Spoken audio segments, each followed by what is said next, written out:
In other words, if you could listen as a collective consciousness to 30 days of good news about your economy, it would become a global reality. You don't have to wait for them to figure that out. It can become a personal reality, you see. You don't have to wait for anyone to figure out. You don't have to wait for the manifestation that you've been observing to improve before your mood improves.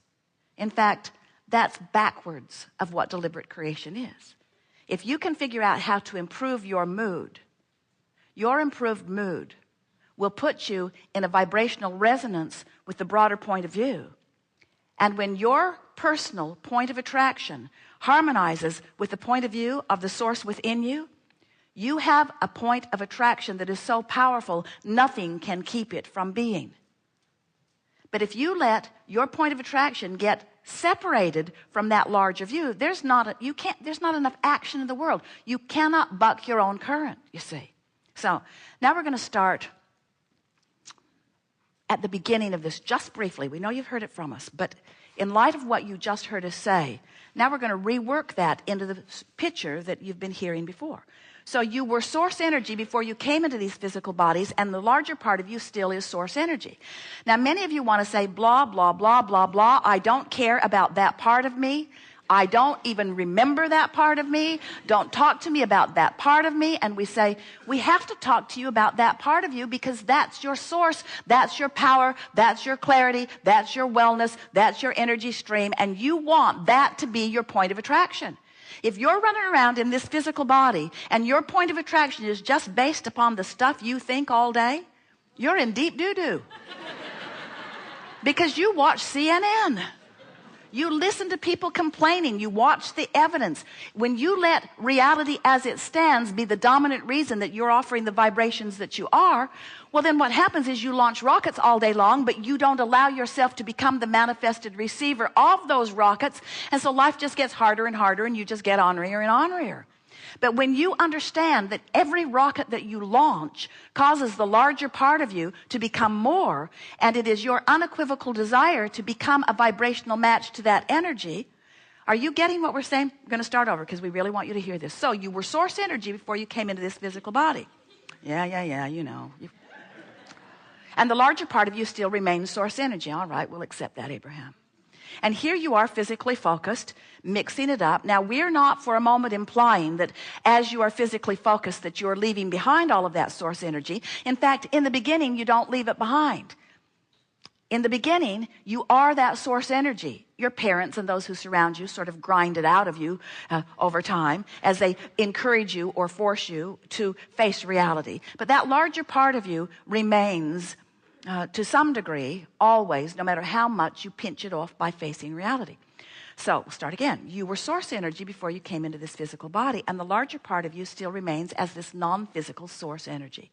So here you are in this physical body, sifting and sorting through the contrast and coming to greater clarity about the things that you prefer, launching these rockets of desire, and the source within you becoming each one of these new requests so that there is a vibrational version of you always in existence, a vibrational version of you that is your guiding feeling. It is your guiding light, a vibrational version of you that if you will decide that you will seek resonance, if you will seek residence, if you will seek alignment with that.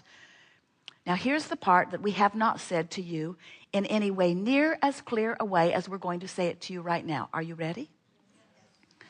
Law of attraction is a powerful law that responds to vibrational frequencies. It's the same law that makes you set your radio dial at a frequency and have to set at a frequency that matches the broadcast. In other words, if you don't sync up with these frequencies, then you don't have communication.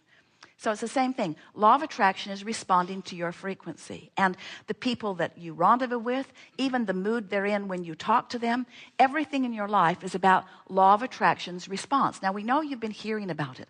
Law of attraction is a term that is well used and mostly misunderstood around this planet today. Law of attraction is the engine that is the reason that all rendezvous of all kinds takes place.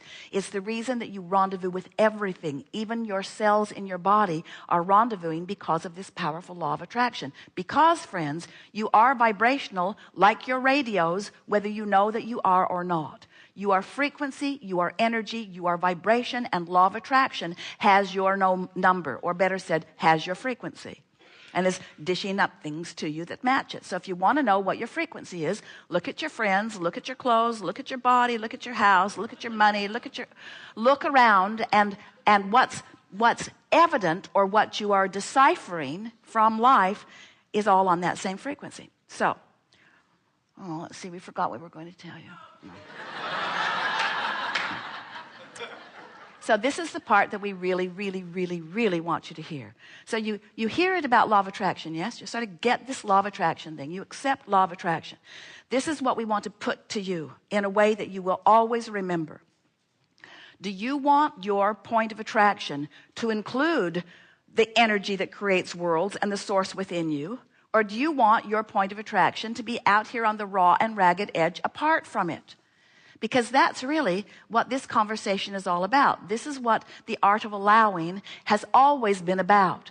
What vibrational stance am I practicing, which equals the point of attraction that I have established, to which law of attraction is responding? If I'm afraid or ornery or blaming or guilty, then those emotions are my indicator that my point of attraction does not include my source, because it's a very different frequency. Negative emotion means your point of attraction is screwy.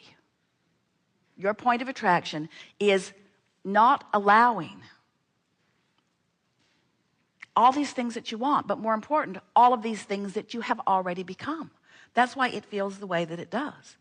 So the reason that we want to put it to you in these terms is because we think it would be a wonderful thing if you could sort of start at the base of your understanding and make a new decision that you want to attract to your manifestation from your broader inner being, source energy, in the vortex point of attraction. Yes?